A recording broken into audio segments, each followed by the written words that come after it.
A reading from the Holy Gospel according to John. Jesus said, "I am the good shepherd.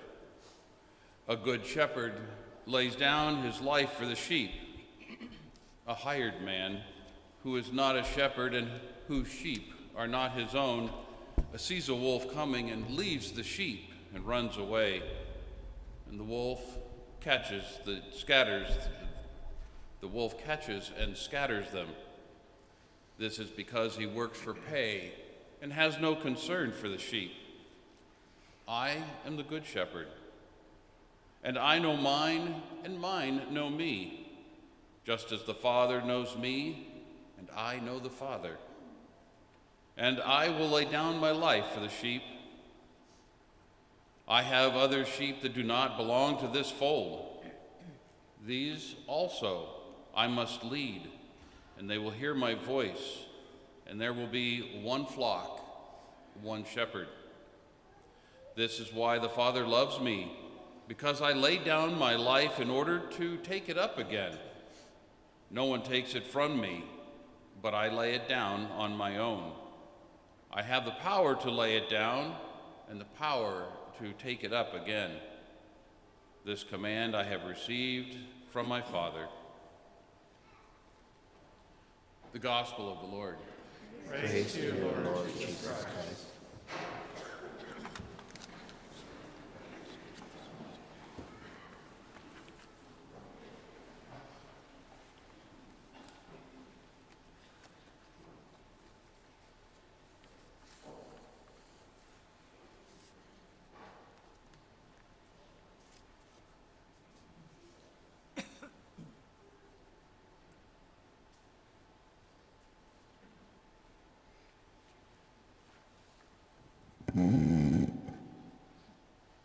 One of the most beautiful and inspiring parables that Jesus was able to preach upon this earth is the parable of the Good Shepherd. Jesus said, "I am the Good Shepherd." He held himself up to the Good Shepherd who leads souls to their eternal destiny. After making this claim, Jesus gave the qualifications of a good shepherd.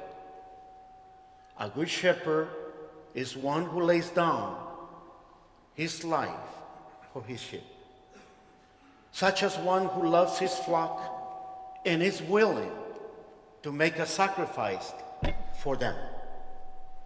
He is willing to take pains to guard them and to bring back the right way the sheep who are lost. Jesus did all this. He freely laid down his life for his sheep upon the cross. He did endure every type of poverty and suffering. He went to the farthest extreme to bring back the lost souls. Jesus and his incarnation gave up the happiness of heaven, the bright choirs of angels, for the hardships of this earth. He did assume our human nature that we might learn to follow him. And in his public life, Jesus sought out the poor and the suffering to heal and to cure them.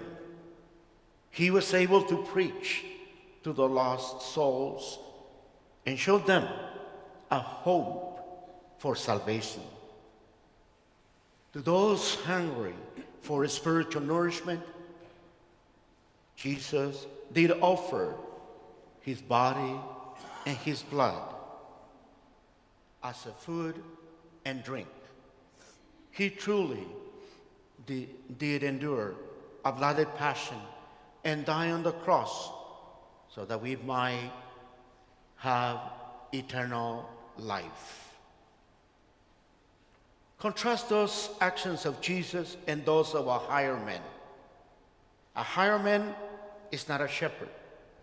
He does not own the sheep. When the wolf comes, the hireman runs away. How different the actions of Jesus, who willingly handed himself over to the officials to lift up the burden of sin from men's shoulders. We know that Jesus wishes all humanity to be members of his flock, for he is the God and the creator of all. When danger threatens his flock, Jesus, the Good Shepherd, does not flee. He's there to support us with his divine grace.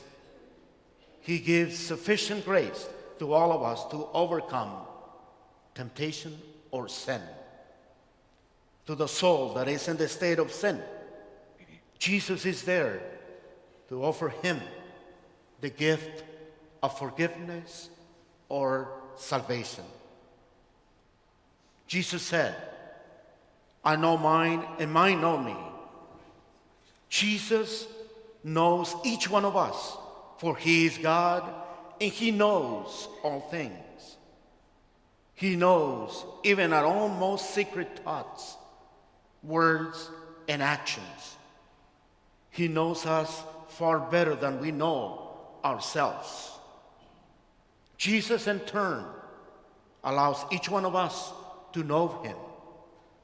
We can come to know Jesus through the teachings of his church. He did commission his apostles to make disciples of all nations. This they and their successors have literally done. They have carried the gospel to the four corners of the earth. But there are many souls who belong to Jesus that are not in his true fold or church. Though those souls Jesus earnestly desires to have, Jesus said, I must lead them too.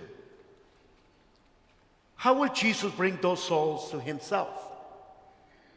Jesus himself has given us this answer.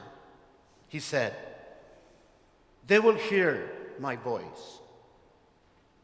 He will speak to them through his church. The natural result of this is that they will hear and follow the voice of their master. Jesus was also able to add, there shall be one flock then and one shepherd.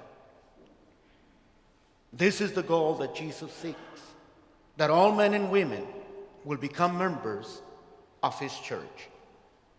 That is the reason he commanded his apostles to make of disciples of and to baptize all nations. We who are members of his flock may ask, what is our duty on all this? Our duty is a very specific one. We must be loyal and faithful members of his flock. We must follow him.